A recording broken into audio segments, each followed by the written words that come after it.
Myra media Amar welcomes political analyst K Prasad. నమస్తే sir. నమస్తే అండి సార్, కృష్ణా జిల్లా గుడ్లవల్లేరు ఇంజనీరింగ్ కాలేజీలో నిన్న నైట్ మహిళలంతా స్టూడెంట్స్ అందరూ కూడా మాకు న్యాయం కావాలి అంటూ రాత్రి దాదాపుగా 3 గంటల వరకు తెల్లారి వరకు వాళ్ళు ధర్నా చేయటం, న్యాయం కోసం వీ వాంట్ జస్టిస్ అంటూ నినాదాలు చేయటం, ఆ బాత్రూంలో హిడెన్ కెమెరాల ద్వారా వీళ్ళు స్నానాలు చేస్తున్నటువంటి వీడియోలన్నీ చిత్రీకరించారు, వాటిని వేరే వాళ్ళకి ఇంటర్నెట్ వాళ్ళకి అమ్ముకున్నారనేటువంటిది అభియోగం. ఫస్ట్ ఆఫ్ ఆల్ సమాజం రోజు రోజుకి దిగజారిపోతుందని చెప్పడానికి ఇలాంటివి కొన్ని ఉంటాయండి సార్. అండ్ అక్కడ వెనకాతలు జరిగేది ముందు జరిగేవి చూసుకోగలిగితే అసలు ఈ ఆడపిల్లల మీద ఎవడికి ఈ డిస్కషన్స్ ఉంటాయి నాకు అర్థం కావట్లేదు అసలుకి. దీని మీద చాలా సీరియస్ యాక్షన్ ప్రభుత్వ పరంగా కానీ పోలీస్ డిపార్ట్మెంట్ కనుక తీసుకోకపోతే ఇవాళ పునరావృతమవుతూనే ఉన్నాయి. ఇవాళ నంద్యాలలో ఒక మానసిక వికలాంగుల్ని సామూహికంగా రేప్ చేశారట. సో ఇవన్నీ చూస్తుంటే మనం ఏడకెళ్తున్నాం? ఇప్పటికైనా సరే ప్రభుత్వాలు కళ్ళు తెరుచుకుని సమ్ వెంటింగ్ పాయింట్స్ లాంటివి ఏవో పెట్టి వీటి నుంచి ఏదో సమాజాన్ని కాపాడే కార్యక్రమానికి తెరలేకపోతే మాత్రం ఇది రోజు ఒక నిరంతర ప్రక్రియలో రోజు ఈ దిక్కుమాల విషయంలో డిస్కషన్లో ఉంటున్నాయి. ఇటు తిప్పి వాళ్ళ కాలేజీ పిల్లలండి, వాళ్ళకి జీవితాలు ఎవరెవరు ఏం చేస్తున్నారు అనేవి కనీస జీవితంలో ఒక బాత్రూంలో కూడా ప్రవేశం లేకపోతే ఇంకెక్కడ బతుకుతారు ఎవరైనా ఆడపిల్లలు? ఇది ఖచ్చితంగా వీటిని తీవ్రంగా ఖండించవలసిన విషయాలు. ఇలాంటివి రిపీట్ కాకుండా సీరియస్ యాక్షన్ ఫ్రంట్ ఒకటి ఈ కాలేజీతో ఆగలేదు కదా, మిగిలిన కాలేజీలన్నీ ఏంటో ఒక గవర్నమెంట్ ఒక టాస్క్ ఫోర్స్ లాంటిది పెట్టి మొత్తం ఇట్లన్నింటినీ ప్రక్షాళన చేయకపోతే గ్యారంటీగా ఇలాంటివి వినడానికే చాలా బాధాకరంగాను జుగుత్సాహకరంగాను ఉన్నాయండి సార్. ఈ విషయానికి సంబంధించి విద్యాశాఖ మంత్రి నారా లోకేష్ గారు ఒక ట్వీట్ కూడా పెట్టారు. ఇది నిజమని తెలితే ఎవరు దీని చట్ట బాధ్యులైతే వాళ్ళ మీద కఠినంగా చర్యలు తీసుకోవాలని చెప్పి అధికారులకు ఆదేశించాను అనేసి. నిజమని తేలడం ఏంటి? ఇది ఆల్రెడీ అంతమంది పిల్లలు బయటకు వచ్చి గొడవ చేస్తుంటే ఇంకా నిజాలు తేల్చి కార్యక్రమం ఏంటి? దొరికినట్టు కుమ్మ అవతలేస్తే సరిగ్గా ఉంటారు. Serious action is high level serious action తీసుకోకపోతే మాత్రం ఇవాళ రిపీట్ అవుతూనే ఉంటాయి సార్. ఈ రోజున్న ఈ సెల్ ఫోన్ వ్యవస్థలో ఎవడు ఏం చేస్తున్నాడో ఎవరికి అర్థమే కావట్లేదు అసలు. ఇవి ఖచ్చితంగా ప్రభుత్వ పరంగా ఒక చాలా డిసిప్లినరీ యాక్షన్ చాలా ఇంపార్టెంట్. అట్లీస్ట్ క్లాస్ రూముల్లో క్లాస్ టైంలో ఫోన్స్ నాట్ అలౌడ్ అన్నది రూల్ పెడితే ఈ ఫోన్లోంచి కూడా ఎట్లాంటి వ్యధవేష లేకుండా నియంత్రించే కార్యక్రమానికి తెరలేపాలి. చదువుకునే పిల్లలకి స్కూల్ కాలేజీల్లో ఫోన్లు ఎందుకండి సార్? ఏముంది, ఒక యాక్షన్ ఫ్రంట్ తీసుకుని కాలేజెస్కి ఫోన్స్ నాట్ అలౌడ్ అంటే వాళ్ళు ఖచ్చితంగా ప్రత్యామ్నాయాలు ఉండవు కదా. సో ఎక్కడ ఇటువంటి ఇష్యూలు జరుగుతున్నా రాష్ట్ర వ్యాప్తంగా ప్రతిరోజు ఏదో ఒక చోటు నుంచి ఏదో ఒక మూల నుంచి ఏదో ఒక రకంగా ఏదో ఒక ఇష్యూ బయటకు వస్తూనే ఉంది. ఇటువంటి వాటి మీద తూతు మంత్రంగా చర్యలు తీసుకుంటున్నటువంటి యంత్రాంగం రీసెంట్గా ముంబైకి సంబంధించినటువంటి ఒక హీరోయిన్ అయితే బయటకు వచ్చింది. గత ప్రభుత్వంలో నాకు అన్యాయం జరిగింది, నా కెరీర్ నాశనం అయిపోయింది, నా లైఫ్ నాశనం అయిపోయింది, నన్ను మొత్తం డిస్ట్రాయ్ చేసి పడేశారు, నన్ను అన్యాయంగా 40 రోజులు జైల్లో పెట్టారనేటువంటి వార్త దావనలో మాత్రం సాయంత్రానికే దాని మీద ఒక యాక్షన్ తీసుకోవడం, తెల్లారిపాటికే ఆ అమ్మాయిని విజయవాడ రప్పించడం, ఒక స్పెషల్ టీంని ఏర్పాటు చేయటం. ఇప్పుడు 16 మంది ఐజీ డీజీ స్థాయిల వాళ్ళని ఎస్పీలని డీజీపీ ఆఫీస్కి అటాచ్ చేశారు సార్. అందులో విశాల్ గున్ని గారు, కాంతిలాల్ రాణా గారు. వీళ్ళు ఖచ్చితంగా మీరు గమనిస్తే ఈ కేసుకి సంబంధించిన విషయంలో వీళ్ళని ఇవాళ చూస్తే రఘురామకృష్ణరాజు గారికి సంబంధించిన అవసరంలో ఆ సునీల్ని ఇంకో వీరాంజనేయుల్ని వీళ్ళందరినీ వాళ్ళని అటాచ్ చేస్తారు. సో ఇది గమనిస్తే వీటి మీద ఉన్న శ్రద్ధ ఇంకా దేని మీద ఉంటే ఇప్పుడు నేను మీరు కాదు కదా సార్ 40 రోజులు రిమాండ్ జ్యుడిషియల్ కస్టడీకి ఇచ్చింది గౌరవ న్యాయస్థానం. ఇప్పుడు జడ్జి గారిని మాట్లాడితే లేకపోతే ఇక్కడ ఎస్పీ స్థాయిని మాట్లాడితే ఎవరన్నా నమ్మాలి? ఏదో గెస్ట్ హౌస్లో పెట్టారు, దానికి సంబంధించిన ఎమ్మెల్యేలు, మినిస్టర్లు, ఈ సజ్జల రామకృష్ణారెడ్డి, ఇవి డిస్కషన్సా? ఇప్పుడు ఈ ప్రభుత్వంలో ఉన్నవాళ్ళు ఒక కార్యక్రమంలో అతను ఎవరంటే విద్యాసాగర్, కుక్కల విద్యాసాగర్ అనే వ్యక్తి అసలు వైఎస్ఆర్సీపీ పార్టీ పుట్టక మునుపు నుంచి ఆ అమ్మాయితో అతనికి ఎఫ్ఐఆర్ ఉంది. వాస్తవం చెప్పాలంటే ఎప్పుడు 2009లో స్టార్ట్ అయింది. ఆ అమ్మాయి వెనకాల బ్యాక్గ్రౌండ్ చెక్ చేస్తే డేట్ ఆఫ్ బర్త్ పాస్పోర్ట్లో ఏమో 2487, ఆధార్ కార్డులో ఏమో 2496. అంటే 40 ఏళ్ళు ముసలివాడా లేకపోతే అసలు నాకు తెలియక అడుగుతాను. ఈ విధమైన చర్యలు ఉన్నప్పుడు తను నిజంగా 40 రోజులు నిర్బంధించబడింది అంటే ఎక్కడ? గౌరవ న్యాయస్థానంలో ఉంది కదా. గౌరవ న్యాయస్థానం కస్టడీ ఇచ్చిన తర్వాత ఆవిడ ట్రాక్ రికార్డు చూస్తే కుక్కల నాగేశ్వరరావు ఎవరంటే అతను happen to be the X ZP chairman. ఈయన పెనమలూరు కంటెస్టెన్సీకి నిలబడబోయే క్యాండిడేట్ లాస్ట్ మూమెంట్లో ఈ టార్చర్ తట్టుకోలేకపోయాడు. అప్పుడు పార్సారథే ఉన్నాడు అక్కడ ఎంపీ నిలబడినప్పుడు. ఇప్పుడు ఆ పార్సారథి గారు ఇప్పుడు ఈ క్యాబినెట్లో ఉన్నాడు కదా, ఆయన ట్రాక్ రికార్డ్ కనుక్కుని వైఎస్ఆర్సీపీకి సంబంధం ఏంటనేది అయితే చెప్తారు కదా. ఈ విషయాలన్నీ ఒక ఎత్తు అయితే 2009లో జత్వాని పరిచయం అయింది అతనికి.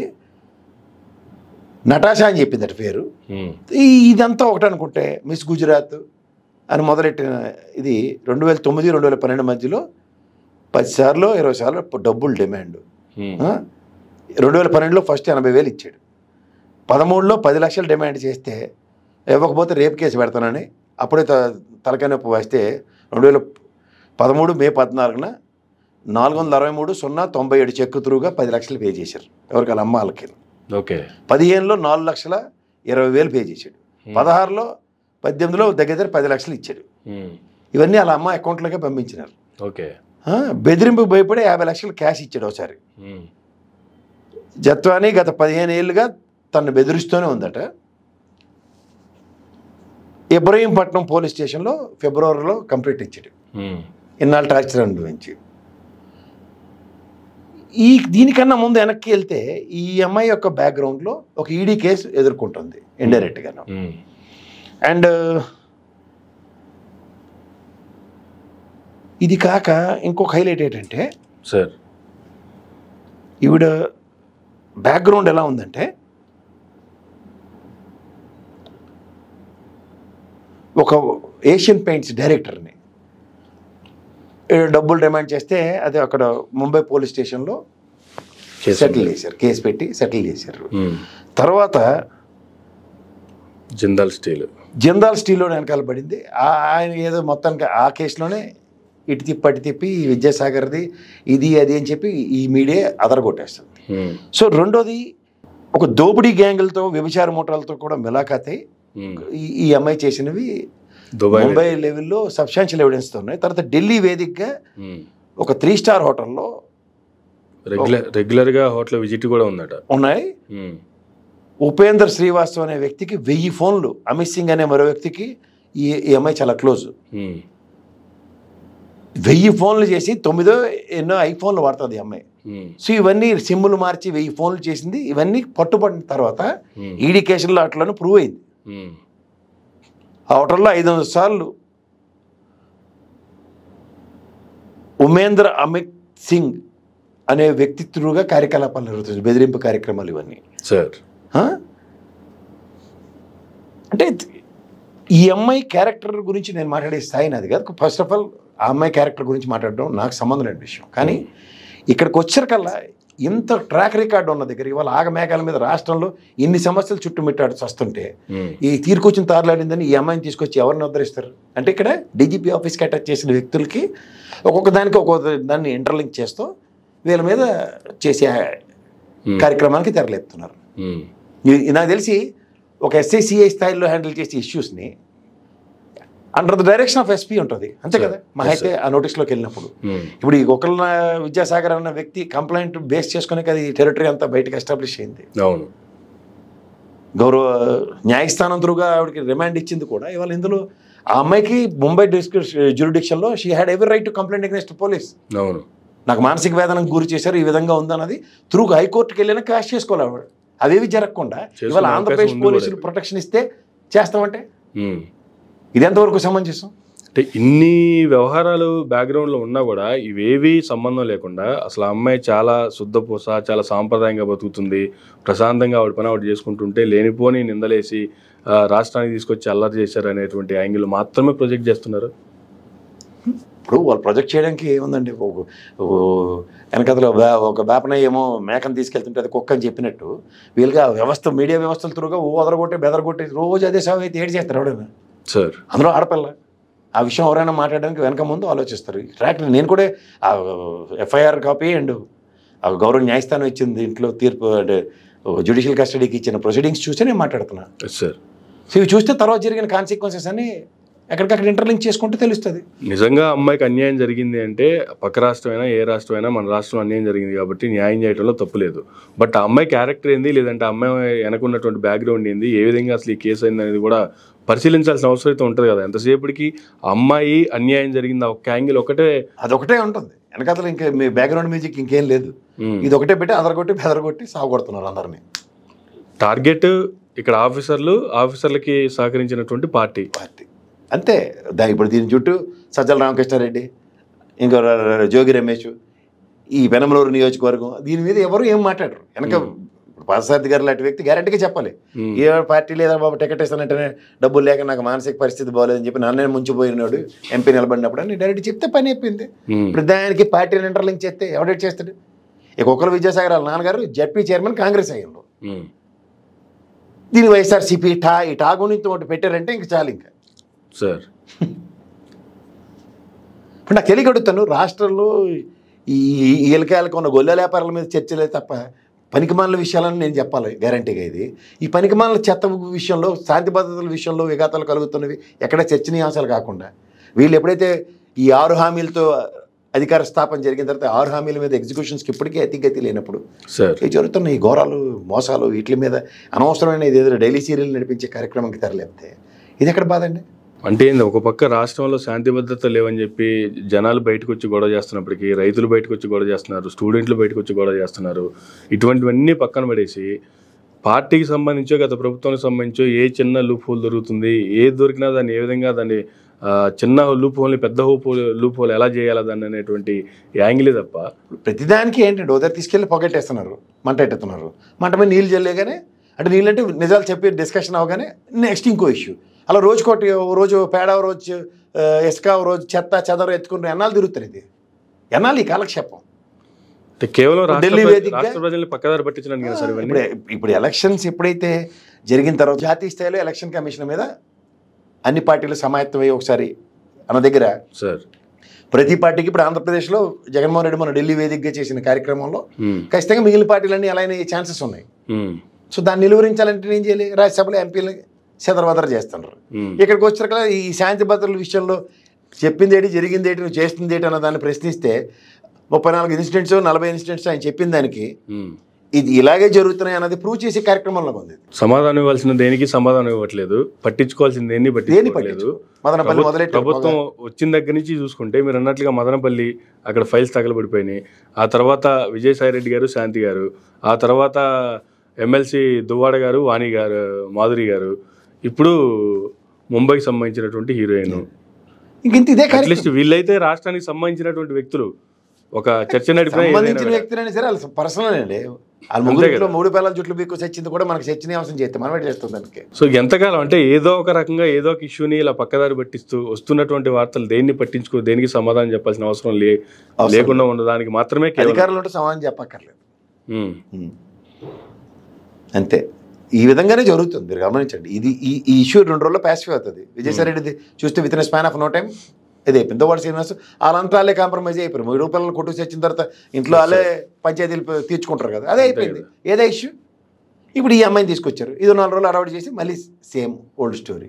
ఈవీఎంల మీద వస్తున్న వార్తలు పక్కదారి పట్టించడానికి పార్టీని ఇప్పుడు 6 హామీలు ఎగ్జిక్యూషన్ మీద డిస్కషన్ ఎక్కడ అవ్వకుండా, అండ్ మోర్ ఓవర్ ఇవాళ ఈవీఎంల విషయంలో ఎక్కడ చర్చనీయాంశం కాకుండా ఢిల్లీ వేదికగా జగన్మోహన్ రెడ్డి ఒక డిఫరెంట్ సిండ్రోమ్ని అడాప్ట్ చేసి రాబోయే రోజుల్లో ఎలక్షన్ కమిషన్ మీద వార్ జోన్ ఏమైనా క్రియేట్ అవుతుంది, ఇలాంటి ఎక్కడ ఏది డిబేటబుల్ టాపిక్స్ కాకూడదు. అంతే. ఆ పార్టీలో అలజడి, అనిశ్చితిని క్రియేట్ చేసి వాళ్ళ మానసిక స్థైర్యాన్ని, మనోబలాన్ని దెబ్బతీసుకుంటూ ముందుకెళ్తే వీళ్ళ పని అయిపోతుందన్న ఇల్యూషన్స్లో ఉంటున్నారు. There it's the matter. అంటే ఇట్లా ఒక పార్టీ ఓకే జగన్మోహన్ రెడ్డి గారి మీద కక్ష తీర్చుకోవాలి, లేదు పార్టీ లేకుండా చేయాలి, పార్టీ నాశనం చేయాలి, ఎమ్మెల్సీలను రాజ్యసభ ఎంపీలను తీసుకుంటే పార్టీ అయిపోతుందంటారా? ఇది మోడస్ ఆఫ్ ఆపరెండా చూడండి. ఇక్కడ కేసీఆర్ గారికి అదే కదా, పార్టీ విలీనం చేసేస్తారట బీజేపీలోని గొల్లు. అక్కడేమో ఇంకా పార్టీని లేకుండా చేసేస్తాం, చంపేస్తాం, పొడి చేస్తాం అని కబుర్లు. నిన్నటి వరకు కేసీఆర్ వెళ్ళిపోతుందని చెప్తున్నారు కదా. ఇక్కడ కేసీఆర్ కానీ అక్కడ జగన్మోహన్ రెడ్డి కానీ just like Phoenix birds, they live from rashes. ఆయన 16 నెలలు జైల్లో పెట్టి మానసిక స్థైర్యం సొంతలెత్తిపోతుంది అన్న దగ్గర నిలబడి నెట్టనిడున్న పార్టీని నిలబెట్టుకున్నాడు. ఏ స్థాయికి వెళ్ళాడు అందరూ చూసాం. ఇక్కడ కూడా 10 ఏళ్ళు పరిపాలించిన వ్యక్తికి యాంటీ ఇన్కంబెన్సీ ఉండకుండా ఉంటుందా? దగ్గర 40 స్థానాలు గెలిచిన ఈయన్ని కూడా అనిశ్చితికి గురి చేసి మానసికంగా దెబ్బతీద్దామని చూస్తారు. వీళ్ళు ఎంత ప్రయత్నిస్తే దాని మించే విపరీతమైన పునాదులు ఏర్పాటు చేసుకుని ముందుకు వచ్చే మానసిక స్థైర్యం కలిగిన వ్యక్తులు వీళ్ళిద్దరు. ఇది మోడస్ ఆఫ్ ఆపరెండా బీజేపీనే చెప్పాలి ఇండైరెక్ట్గా. సో వీళ్ళకి ఏంటంటే ఇంకే పనిపాటు ఉండదు, తీరు కూర్చొని తారలాడిందని. ప్రతి రాష్ట్రంలో ఒక అలజడి, ఒక అనిశ్చితి. నేను ఎప్పుడు 1, 2, 3 స్ట్రాటజీ చెప్తా. బెంగాల్ తరహాలో 30 సంవత్సరాలు పరిపాలించిన కాంగ్రెస్ కమ్యూనిస్ట్ పార్టీలను ఎలా నిర్వీర్యం చేశారో, ఇలా ఎవడు అవకాశం దొరికితే గతంలో తెలుగుదేశానికి జుట్టుపట్టుకుని ఆడించారు. ఇవాళ వాళ్ళు ఎప్పుడైతే సరెండర్ అయ్యారో టంగమని ఎమర్జీ పార్టీ స్థాపించుకోగలిగారు. ఇక్కడ జగన్మోహన్ రెడ్డి ఇప్పటికి కూడా సరెండర్ అవుతాడా అన్న కాన్సెప్ట్లో డ్రైవ్ చేస్తున్నారు. ఆయనకేం పెట్టింది? ఇప్పుడు ఇదే తెలుగుదేశం ఆయనలో 4 ఎంపీలు వెళ్ళి అక్కడ జాయిన్ అయిపోతే తప్పు కాదు. ఇదే ఎంపీలు వీళ్ళు ఇష్టం వచ్చిన డెసిషన్లు తీసుకుని ఇటువంటి మారిపోయి కానీ ఇంకా పార్టీ కుదేలైపోయింది, ఇంకెందుకు పనికిరాదని అనవసరమైన డిబేట్లు స్టార్ట్ చేస్తున్నారు. మీరు ఇది గమనించండి సార్. అంటే ఈ మోడస్ ఆఫ్ ఆపరెండా ఎవరికి తెలియకుండా ఎవరు లేరు. దీని పర్యవసానాలు, దీని యొక్క తాత్పర్యాలు, ఈ టీకా తాత్పర్యాలు 4-5 ఏళ్ళు అయితే ఖచ్చితంగా ఎలక్షన్స్ వస్తే తర్వాత అందరూ ఎవరి సమాధానాలు చెప్తారు. కానీ ఎలక్షన్ల కోసం 4-5 ఏళ్ళు ఆగాల్సిన అవసరం లేదు. ఈ లోపే ఈవీఎంలో ఒక ఇది రాబోతుంది, మధ్యంతర ఎన్నికలు వచ్చే అవకాశాలు ఉన్నాయనేది ఉంటుంది కూడా ఈ మధ్య కొత్తగా వస్తున్నటువంటి. అదే చెప్తున్నాను. ఇప్పుడు ఆ విషయాలు ఎక్కడైతే ప్రజల్లోకి వెళ్ళి ప్రజలే ప్రశ్నిస్తే, ప్రజలే తిరగబడితే, ప్రజాస్వామ్యంలో ప్రజలే న్యాయ నిర్ణేతలు లాస్ట్కి, అంతే కదా. సో తర్వాత జరిగే పరిణామాలు ఏమవుతాయి అన్న దగ్గర ముందు నుంచే పక్కదారి పట్టించే కార్యక్రమాలు తీర్పి వ్యక్తిత్వ హననాలతోనూ వ్యక్తులు ఈ విధంగా క్యారెక్టర్ అసాసినేషన్ చేసేసి వీళ్ళందరూ ఇటుపక్క వాళ్ళందరూ సొంత పోసలు వీళ్ళందరూ ఎందుకు పనికిరాను ఎస్టాబ్లిష్ చేశారు అనుకోండి. వాళ్ళకి కావాల్సింది అదే. ఓకే, అదే జరుగుతుంది ఇప్పుడు తెలుగు రాష్ట్రాల్లో జరుగుతున్న దాష్టికాలు ఏంటంటే ఎవరి పని అటు చేసుకోకుండా ప్రభుత్వాలు అపోజిషన్ పార్టీలను ఎలా నిర్వీర్యం చేద్దామన్న స్ట్రాటజీస్ని ఆప్ చేసుకుని ముందుకెళ్తున్నారు. అందులో ఏంటంటే వ్యక్తిత్వ హననాల్లో ఇలాంటి క్యారెక్టర్స్ అన్నింటినీ ప్లాన్ చేసి వీటి మీద ఎక్స్ప్లెనేటరీ మాడ్యూల్స్ బురదేసేస్తారు. కొంచెం వస్తూ ఉన్నాడు, నేను కాదని అంతే. సజ్జలను తీసుకొచ్చారు, జోగి రమేష్ని తీసుకొచ్చారు, అందరిని తీసుకొచ్చి డిబేటబుల్ టాపిక్ అన్నమాట. నాకేటి సంబంధం అని ఎవడమట్టుగాడు కడుక్కుంటూ ఉండాలి బురద. ఇది వీళ్ళకి ఒక 5 రోజులు కుశామత్ రాజకీయాలు, అంతకన్నా ఇంకెళ్ళలేదు. ఈలోపు వాళ్ళకి ప్రభుత్వ పరంగా వాళ్ళకి కావాల్సిన కార్యక్రమాలన్నీ జరిగిపోతూ ఉంటాయి. Thank you sir, thank you very much అండి. ఇదండి రాష్ట్రంలో జరుగుతున్నటువంటి పరిస్థితులకు సంబంధించి ప్రసాద్ గారు ఇచ్చినటువంటి వివరణ. ఇది నటువంటి మరొక గంటలు మళ్ళీ కలుద్దాం. చూస్తూనే ఉండండి మైరా మీడియా.